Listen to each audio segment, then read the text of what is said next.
Assalamualaikum warahmatullahi wabarakatuh. Shalom. Sebelumnya izinkan kami memperkenalkan diri. Perkenalkan, saya Selvi Melani Sumarmata. Saya Tenan Pembelian. Saya Berdini Sebenarnya. Saya Nurul Atifah. Saya Fauzan. Dan saya Lukas Sinaga. Kami dari kelompok 4 akan menjelaskan dan mempresentasikan hasil diskusi kami melalui kasus pertambangan nikel di Raja Ampat. Di sini kami akan membahas kronologi, pendapat, vonis, dan pasal-pasal yang terdapat di kasus tersebut. Baiklah, kita akan masuk ke kronologi dari tambang nikel di Raja Ampat. Yang pertama, kronologi dari pencabutan 4 iup tambang nikel di Raja Ampat. Pada Jumat 6 Juni, Bahlil pergi ke Sorong dan Raja Ampat bersama Gubernur Provinsi Papua Barat Daya dan bersama Bupati dari Raja Ampat. Sorong dan Raja Ampat bersama Gubernur Provinsi Papua Barat Daya dan bersama Bupati dari Raja Ampat. Bahlil melakukan pengecekan ke lokasi tersebut dan pulau-pulau kecil. Bahlil juga menunjukkan banyak perusahaan kecil tambang nikel di pulau-pulau yang kecil. Lalu Bahlil juga mengklarifikasi bahwa berita yang ada di media sosial seperti Pianelmo yang nampaknya terlalu rusak itu adalah hoax. Lalu Bahlil juga merinci 5 perusahaan tambang nikel. Yang pertama ada PT Gag Nikel yang statusnya adalah kontrak karya. Kontrak karyanya sudah ditandatanganin pada 1998 dan tahap ekspornya pada 1972. Produksinya dimulai pada tahun 2018. Lalu ada PT Raimon, PT Anugrah, dan PT KW yang dimana RKAB-nya ditolak saat mereka mengajukannya dan statusnya adalah operasi produksi. Lalu yang terakhir ada PT Nurham. PT Nurham itu statusnya adalah iup dan dia tidak pernah mengajukan RKAB. Baiklah, kita akan lanjut ke kronologi yang secara rincinya tentang kasus Raja Ampat.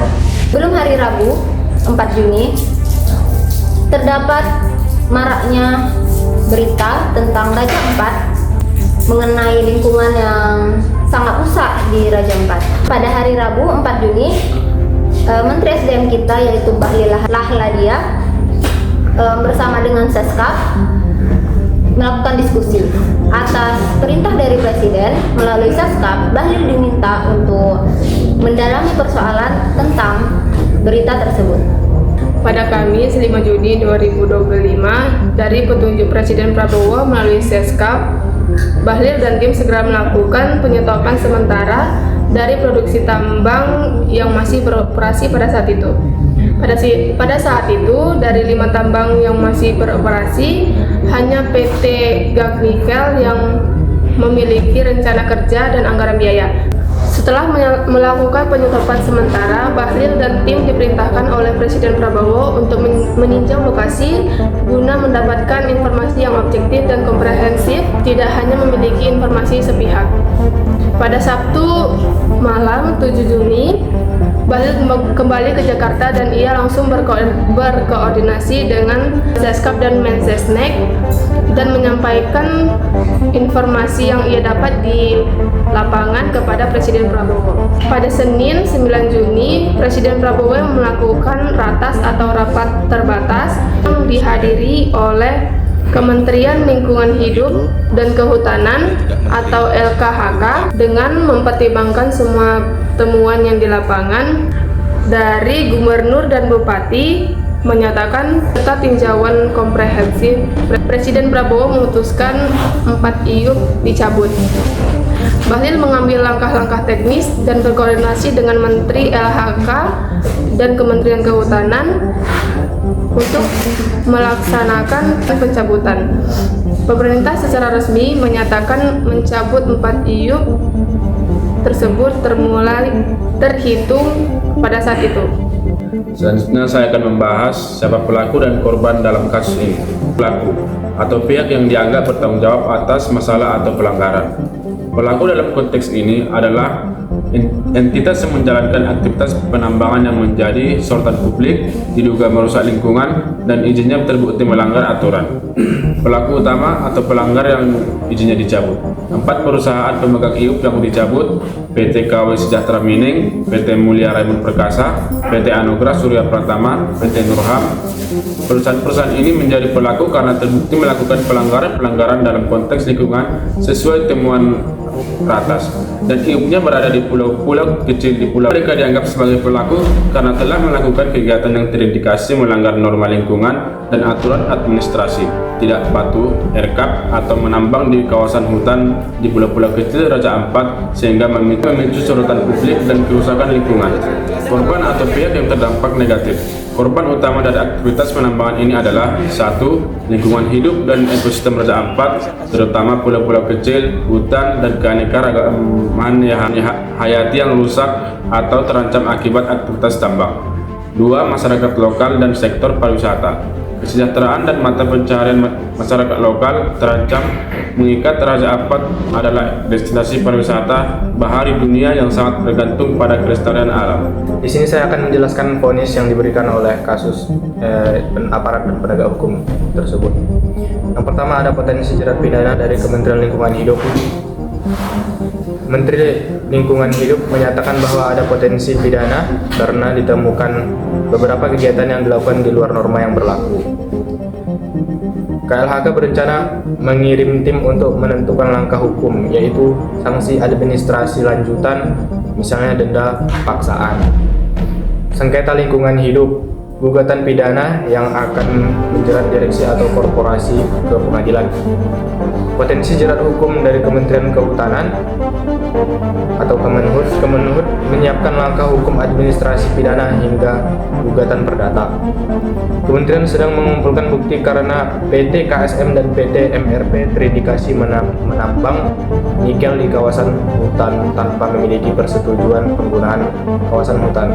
Kemenhut sedang mengumpulkan bukti PT KSM dan PT MRP terindikasi menambang di kawasan hutan tanpa memiliki persetujuan penggunaan kawasan hutan yang lengkap atau sedang dievaluasi ketaatannya. 3. Posisi Kejagung atau Kejaksaan Agung.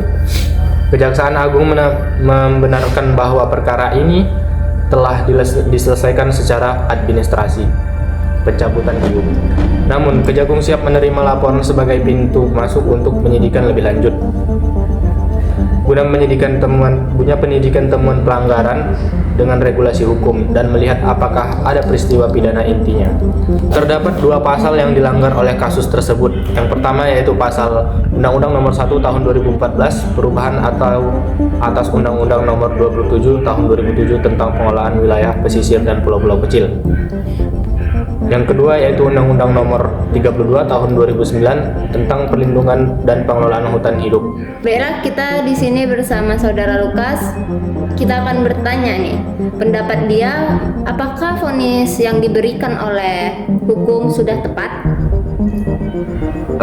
Menurut saya jelas ini belum cocok dan sangat kurang, yang dimana pencabutan izin hanya menyelesaikan masalah di dalam ranah birokrasi tetapi tidak dengan lingkungan dan korban-korbannya, yang dimana vonis yang benar-benar cocok terhadap kasus ini yaitu mencakup 3 dimensi. Yang pertama itu perdata, perdana, dan administrasi.